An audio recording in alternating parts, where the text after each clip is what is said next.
دا راته ووایه چې دا رایبوسوم څه کار دی چې انډوپلازمیک ریټیکولم سره اټیچ شي؟ ظالمه غوسه کېږه ما هغه صرف رف انډوپلازمیک ریټیکولم سره اټیچ نه بلکې سایټوپلازم کې هم دغه شان ګرځي راګرځي. دا اصل کې زموږ سره د پروټین جوړېدو کې مدد کوي، زموږ سره نه خو مطلب سیل سره. دا رایبوسوم هم د ممبرین نه جوړي؟ دا اصل کې داسې اورګینل دی چې کم ممبرین نه دی جوړ.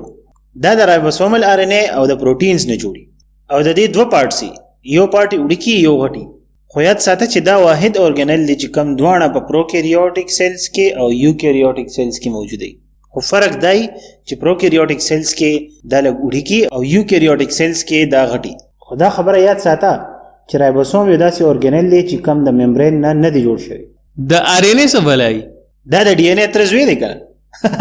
غپ لګوم په دې باندې بل ویډیو کې غپ لګو بیا.